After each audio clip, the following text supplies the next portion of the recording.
What's up, guys? Welcome back to the Cage Talk Podcast. This is episode 2.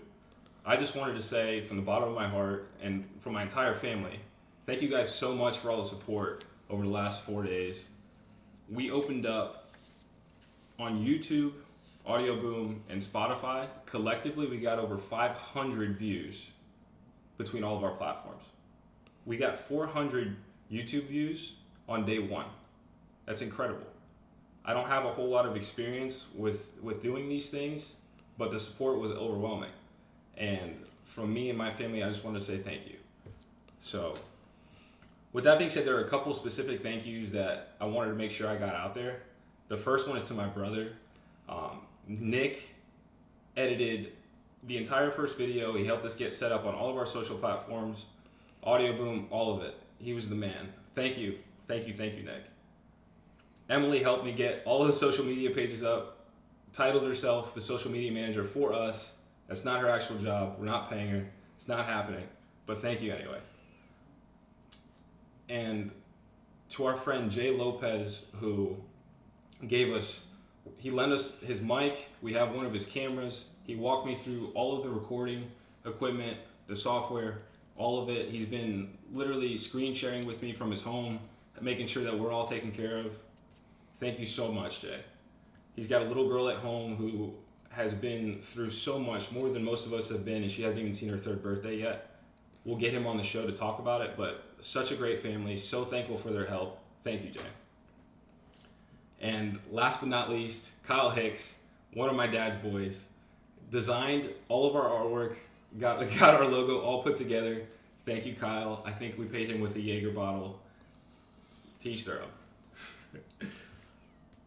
One of the cool things I think, we talk about all the time, and we touched on it on the last episode, was relationships, right? And fostering relationships and those relationships fostering additional support whenever you need. And this is a great example of that, right? We had folks that we've known forever that, when you came up with this idea, said, hey, we want to be a part of this. And maybe that's not the way they put it, but they wind up becoming a part of it with the things they provided and the expertise that they lent us and things that we have no idea or didn't have the capability to do. Right. And so when we talk about relationships and being good to folks and them in turn returning those things to you when you least expect it, this is a great example of that. Yeah, and just like we talked about, when we talked about showing work through love or showing love through work rather. A lot of these people have been really helping us, and they don't have to help us, right? They're busy, they have lives, or maybe a little bit less busy now with everything going on, but still, they have lives, they have kids, they have things they could be doing, but they still go out of their way to help us. So for that, extremely grateful, extremely thankful. And I actually left one thank you. The last thank you I want was actually to my partner sitting across from me. He's got a super busy life, he does a lot of things, but for him to take the time and sit here with me and just bullshit, basically. This is what we do. But there's been a ton of work involved that you guys don't see that we'll get into eventually. But I just want to say thank you to him for taking the time out and actually doing this with me. It's been a really cool experience. And for anybody out there that wants to do something that has a creative outlet they've always wanted to try, now is the perfect time to try it. And just make sure when you do it, you commit to it 100%. Don't leave anything on the table. Make sure you try your hardest to try to make it succeed, because that's the only way that you're going to get it to work. Yeah, and it's been my pleasure. I mean, it's been really cool. Obviously, everybody has a lot of different things going on, myself included. I'm a little different, I guess, or lucky or fortunate maybe than most, because I still get to go out to work and have some sense of normalcy during this time. But it has been really rewarding, and we're going to talk about that. We're going to get into that a little bit with regards to some of the folks that have reached out and some of the people we hadn't talked to in quite a bit, Right. Reaching out and providing, some different stories and their perspective on things. And I think that part has been really cool and really rewarding. And it was a reward, quite frankly, that I didn't know would come because of this or through this. So that's been really cool. Yeah, we had so many people reach out to us and just with a multitude of different statements and topics and ideas. And some people were basically just almost felt like, I don't want to say dumping on us, but it was like they had all this pent up emotion and passion, and all of a sudden we unlocked it. We flipped the switch for them, and they were talking to us, and it was something that's what I wanted. That was my vision. I just wasn't sure that it was going to hit home the way I wanted it to. And sure enough, right after it got out and everybody started watching it, there was nothing but positivity reciprocated to me. And it was like, thank you for talking about everything that you talked about, and basically taking off the lid of everything that I've been bottling up. And it's just the stories that we got just from people we had talked to every day and some people we hadn't talked to in years was fantastic. So one of the stories I want to share with you guys was one of my teammates. I didn't ask him if I could use his name, so I won't use his name. But a tough guy, a competitor, a bulldog, if you will. If you get that joke, you'll know. But he basically texted me and said, thank you. Like, I feel like I need to go hug my dad right now. And it caught me off guard because those guys are two guys that are always butting heads. They're always going at each other. They're always at each other's throats. But in the same way that I said, that's how me and my dad showed love, they have a little bit of a different way, but it brought that out of them. It brought that sensitivity, it brought that vulnerability out of them. And it was super rewarding for me because that's why I started this. That's why I want to keep doing it, is I want to keep encouraging things like that because we spread love, the world's a better place. So one of the cool stories for me, we were sitting out back having dinner on the back patio, and I got a text message from, and he said we could use his name, so I'm going to use his name, okay. right? So I got a text message from Neil Kaiser.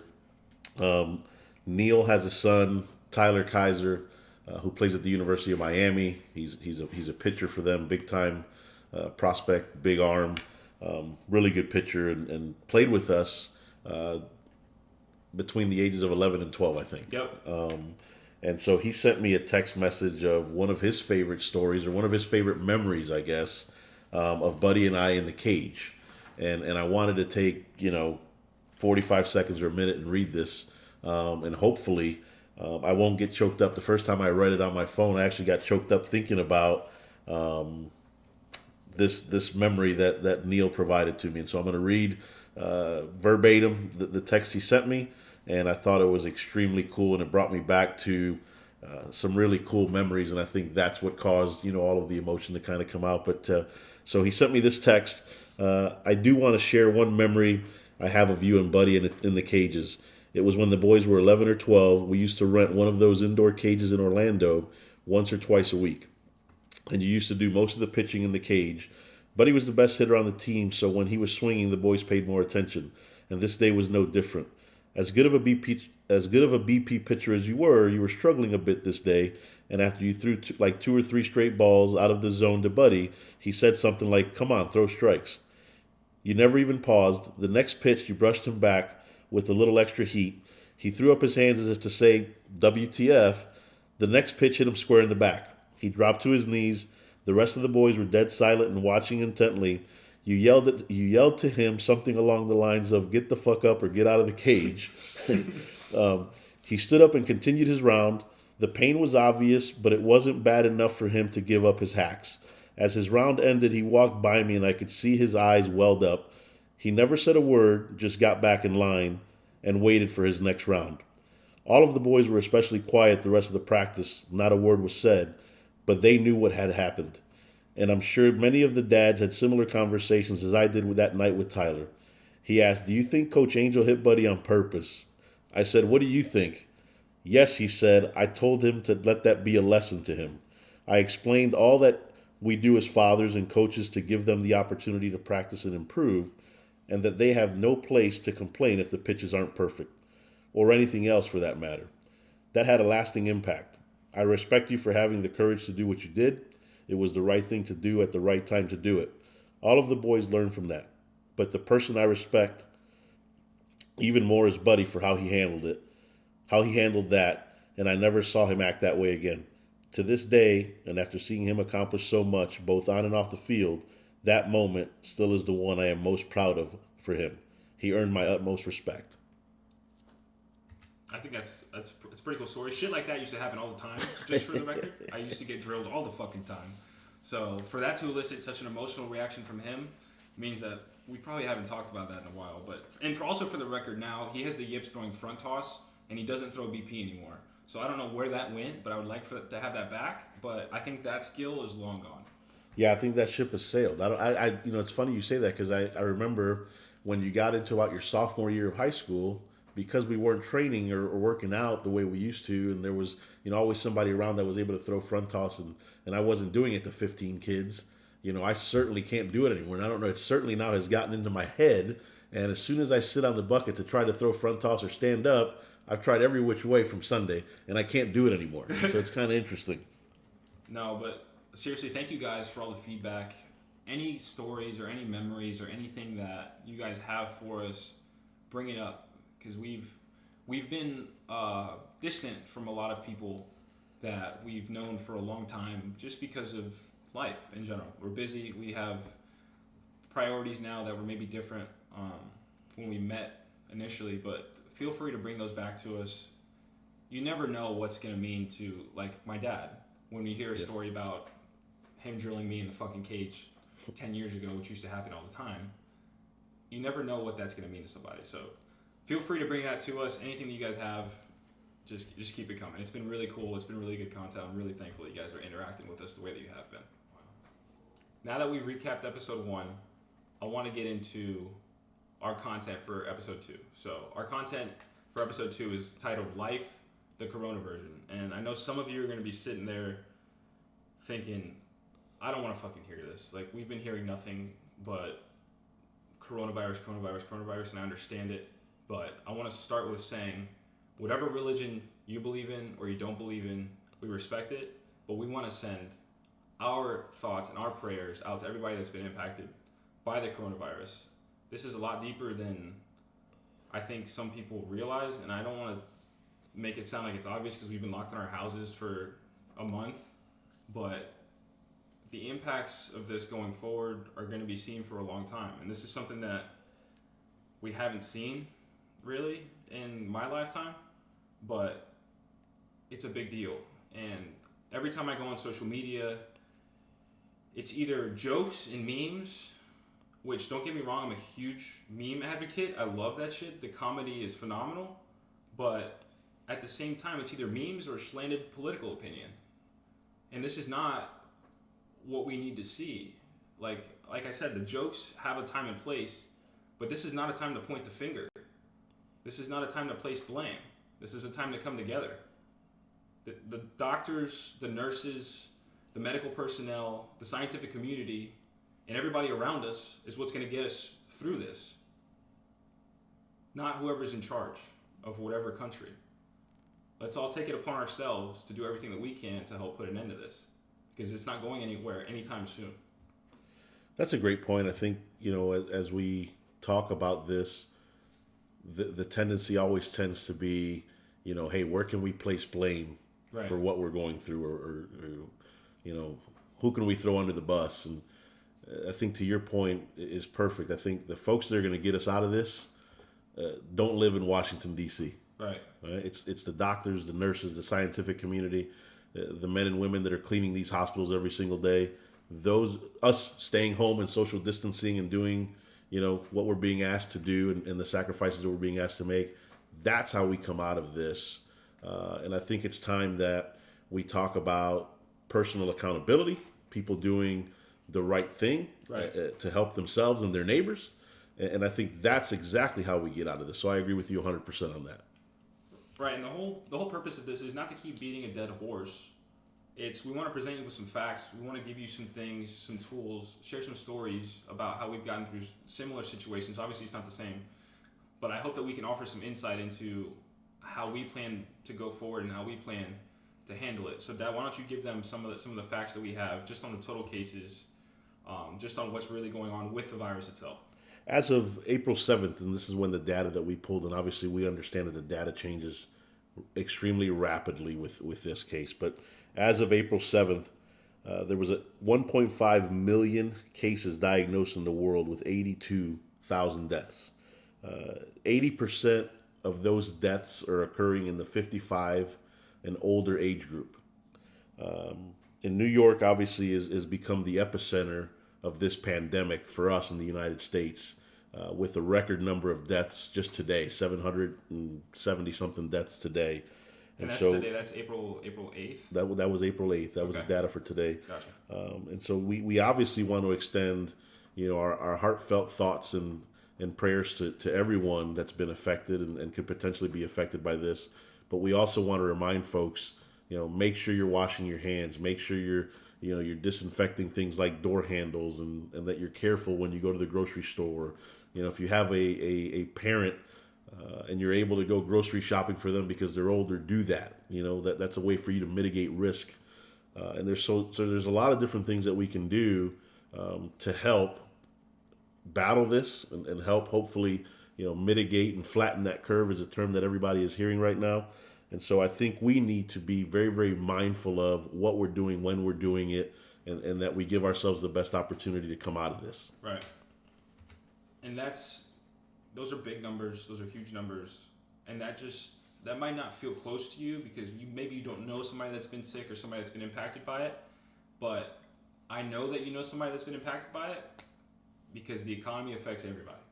So we just want to give you a couple small stats, but those stats are really important. So, just about a week ago, Mm-hmm. the USA passed a $2 trillion aid bill to help workers and businesses. That's to help stimulate the economy, to help give us a boost while it's down.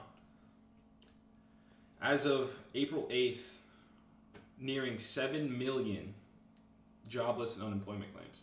7 million. One of the most heartbreaking stats when you see that is, I read yesterday, the last 21 years worth of job growth got wiped out in the last 3 weeks. Wow.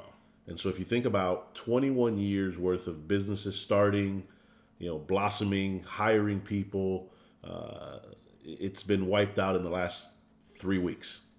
So it's pretty severe, the impact people are feeling financially, which obviously leads to other things. You know. And I'm not a stock market genius by any means. I know the fundamentals and the foundation of it. But at one point, stock values had collapsed 35%. And with that 35%, that's $8 trillion in shareholder wealth that had basically evaporated with it. Yeah, one of the things for us, we had a little bit of money in the stock market, and based on where I come from, and wanting to make sure that I wasn't making a mistake with my money, whether you call it panic or what, I said, hey, I'm getting out of that, right? Because the gains over the last 5 years got wiped out in 2 weeks. Yeah. And so, I said, in order to protect me and position myself for something that I may need down the road, we may need to have that. And so I decided to get completely out of the market. Maybe something that I regret in the future, right? But I do believe it was the right thing for us, right. In our situation to do. And so, when people hear that, they're going to say, oh, there's you should stay in the market. It's about long term and all of those things. But each person has to make their own individual decision based on what's going to be best for them and their family, or what they think that outlook is. Right. And this is not us trying to get you to do something with Nope. your money. This is us sharing our experience and our perspective on this issue. And obviously, financial literacy is a complete other topic for another podcast episode. But for now, we just wanted to share those specific things with you because those are important. Those impact everybody around the world. And the one we didn't even get to was circuit breakers in the stock market have been triggered 4 times, and those circuit breakers shut down the market when it predicts a massive sell-off is coming. That's what protects us from going deeper into a recession, into a depression. Due to a sell-off. Mm-hmm. That's what basically ensures our protection from that. So when you have all of these things going on, when you have all this craziness going on, there's a lot of uncertainty, there's a lot of confusion, there's a lot of people that don't know what to do. If you're confused, if you need help, don't be afraid to ask questions. Ask people you know. I'm sure the people you know someone. Use your connections, use your resources. If you need help, get it. I think one of the things, we talk about obviously perspective all the time, and obviously my decision to do that was based on life experiences that we've experienced, over the course of our lifetime. I think back to 2008, I was in a previous career. I used to design custom swimming pools, and it was a great job. We had, making really decent, really good money. It afforded us our first home, and things were going great. In 2008, the housing market crashed, and the pool company that I was working with winds up closing, and I was unemployed for 8 or 9 months. And luckily, we had put some money aside, and we're doing pretty good. But all of that money gets wiped out, and I'm sending out resumes, and I'm sending out, letters, and reaching out to people that I know, trying to get interviews, and nothing is coming down the pipe. I wind up taking a job selling furniture part time, and I didn't know anything about furniture when I got into the gig. But my first month there, I was number 2 in the entire company selling furniture, and I had no idea what I was doing. But I knew that I was hungry, and I knew that I needed to make some money. And one of the days I'm at the furniture store. It's a Sunday, and we work what's called bell to bell in retail. So you, from the time it opens until the time it closes, you're in the store. And one of the gentlemen that I was working with, it was a really slow day. One of the gentlemen I was working with realized that something was wrong, and he asked me, he goes, "Hey, what's going on? You don't seem your normal self." Well, my team, you guys, were playing in a tournament that weekend, and this is a Sunday. There's no one in the store, and he says, he was an English fellow, so he says, "Hey, mate, just go ahead and take off." And so I left, and I went to the game, and one of the friends that I'm still friends to this day, I didn't ask her permission, so I'm not going to say her name, but I was talking with her after the game, and there was a gentleman kind of sitting off to her right, waiting to speak with her as well. And she was like, "Where have you been? I haven't seen you in a while." And I explained everything that was going on with the economy and the fact that I had lost my job and I had taken a part-time job. Well, this gentleman reached in his pocket and handed me a card. And I put the card in my pocket, and I got home that night at about midnight and took the card out. And I remember reading the card and not knowing what the company was. And I said to myself, well, what have I got to lose, right? And so at midnight, I send off a resume, and I get a call on Monday. And the question is, "Hey, can you be in Miami on Wednesday for an interview?" And my immediate thought was, I live in Orlando. I got to go to Miami for this interview. How far is that? It was probably 3.5 hours or 4 hours of drive time. Okay. But I said, sure. I don't have anything else going on. Yes. So the interview's on a Wednesday. I work Tuesday night at the furniture store. I want to leave Tuesday night because I want to get there early. I'm nervous. I want to be prepared. Right. All of these things. So I get home Tuesday night from the furniture store, and your mom's waiting on me, and I asked her to go with me because I was tired. I was scared I was going to fall asleep. We put everything together, get in the car, and we take off. About an hour and a half into the ride, I asked her, I said, "Hey, did you happen to grab my shoes? Because when I came in from the furniture store, I took them off in the kitchen, and I don't remember grabbing them." And she says to me, "No, I didn't grab your shoes." And for those of you that don't know my mom is always on top of those kind of things. She saved me hundreds of times in my life.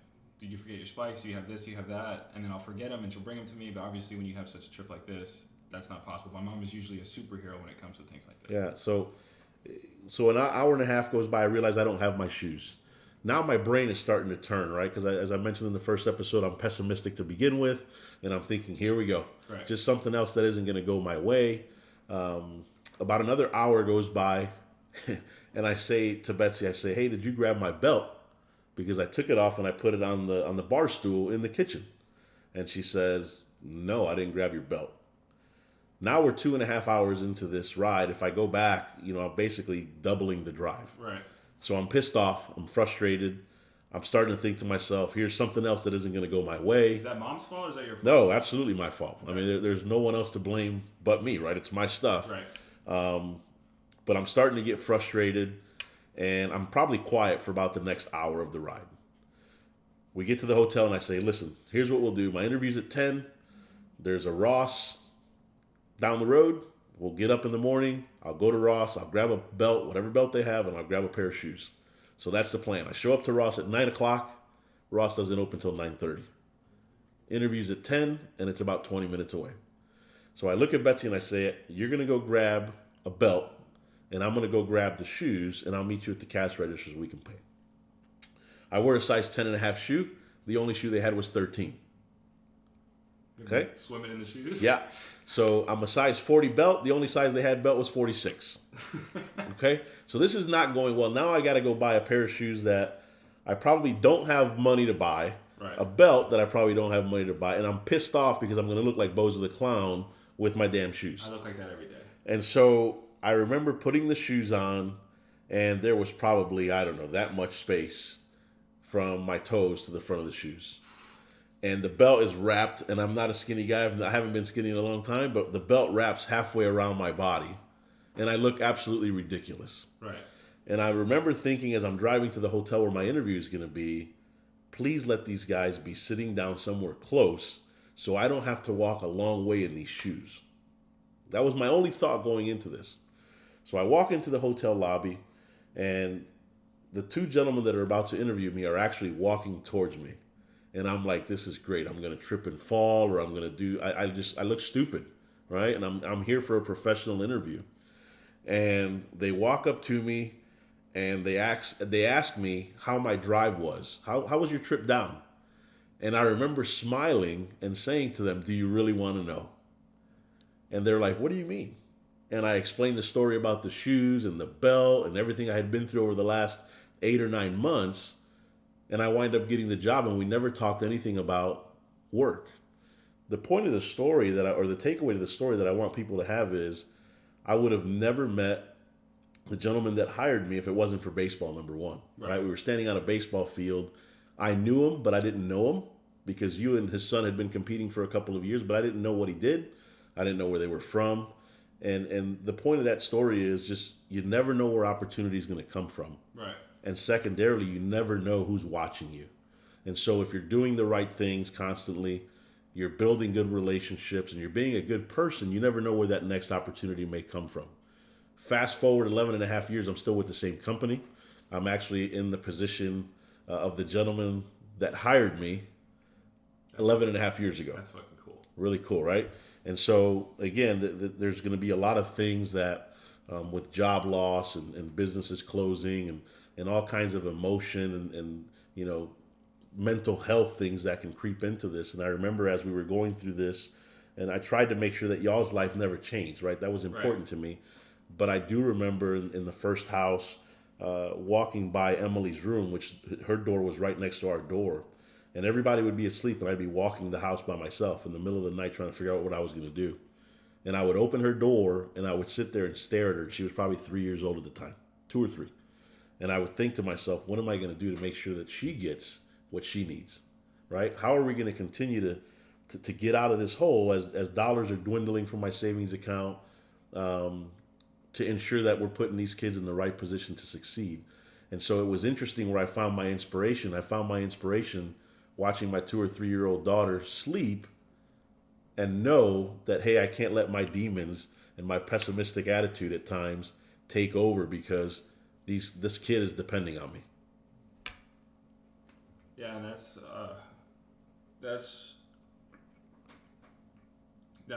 I never heard that before. Yeah. I didn't know that. It's going to affect everybody differently. And there's going to be a lot of families that were us in 2008. And there's going to be a lot of people that are going to need help. Yep. You know, and the point with all of that is, you know, we talked a little bit about continuing to fight with that bloody mouth, right, in life, and this is the point we're at today, where we're all kind of getting punched in the mouth, and you got to keep trucking, you got to keep moving forward, you got to keep doing things that are going to put you in a position to know that we're going to come out of this, right? And that's why it's important to stay together and reach out to those mentors, people that mean something to you, that help provide a different perspective and a different lens, because we will get through all of this, right? At some point, you're going to get through all of this, and that's the important thing in life is continue to fight, continue to battle. And like we always say, the best way to kind of parallel life for us has always been sports. And now that we have the coronavirus, there isn't any sports. Right, there's no distraction. There is no distraction. Yep. And you're watching Kobe highlights and MJ highlights, and Kobe, rest in peace, Kobe, but you're watching the highlights of all these guys, but it's not the same. It's not the same as having your team in a playoff race. It's not the same as your team getting their shit kicked in all the time. You know what I mean? You're not. It's not the same thing. But for me, I just wanted to explain to you guys. For me, my first professional spring training, or my first spring training rather, we show up March 3rd, we're home March 13th. We're there for 10 days. The NBA gets canceled March 11th or 12th. It's just gone. It's just evaporated. And literally it goes from, hey man, this Corona thing is pretty serious, to is the NBA really going to shut their season down, to, okay, now there's no more sports. Everything is shut down. And that happens extremely fast. And for a lot of us, for me, that's my job. I play baseball. Now that I don't have that, I'm not that I'm out of a job, because the MLB and MLBPA, they're still taking care of us while we're here. But for the average fan now, that a lot of people rely on sports as an outlet, as a break from reality. It's not there for them now. So it's impacting everybody in extremely different ways. And I just wanted to take the time to say that I cannot wait until sports comes back. I cannot wait to get back on the field. And I feel like there's so many people out there that feel the same exact way. Yeah, even in our house, right? In our house, I obviously don't exercise, but the majority, Nicholas doesn't either. He's kind of like me, but you do, Emily does, your mom does. And, I'm kind of watching Betsy, run around the house all day long, trying to find things to do to kind of keep her mind occupied, right? She's a big she's a Zumba instructor. She's a big fan of Zumba.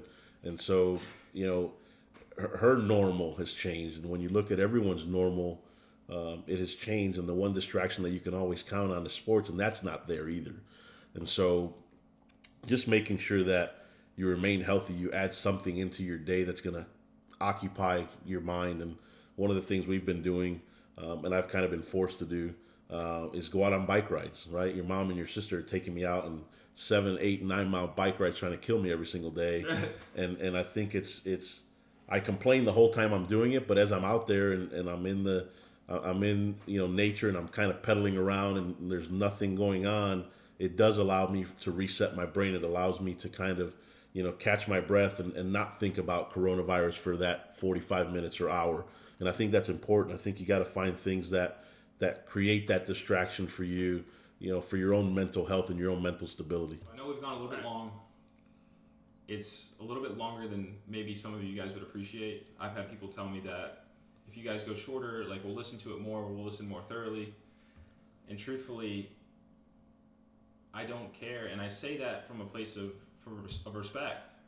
But this was supposed to be something that me and my dad were going to share, and we were going to sit down, we were going to talk about things that we cared about and that we valued, and however long that takes is however long that takes. So if you guys stick around and watch this to the end, those are the ones that I really, really appreciate. Thank you guys for actually valuing what we have to say and sticking with us till the end. That's what I value, and that's what I appreciate. So thank you guys so much for that. We're going to keep bringing you the same content that we're bringing. We're hoping it makes a difference in your life. Dad, is there anything off that you want to add going forward? I would just like to say thank you for tuning in, and thank you for joining us on this journey, giving us the opportunity to come into your home, your car, your computer, wherever you're listening, and share this time with you. Please be safe, take care, wash your hands, and that's all I've got. People have lost lives. People have lost jobs. And we haven't quite gotten to the peak of all this yet. We still expect there to be a few more weeks of really trying times for everybody. It's absolutely unprecedented. The impact on families in the United States and all across the globe is on a scale we've never seen before in my lifetime. With all that, we want to spread a message of hope. Things are serious for everybody in a lot of different ways. If you haven't felt the impact of it because you've been insulated in the comfort of your own home, as soon as we get a chance to step outside, you're going to feel it. No matter how dim things get, no matter how bad it all seems, there is always hope. The power of the human spirit has gotten us out of some pretty dark places. Continue to be a good person, continue to do the right thing, and that'll take you exactly where you need to be. Thank you guys for tuning in to episode 2. We look forward to having you guys back for episode 3 of the Cage Talk Podcast.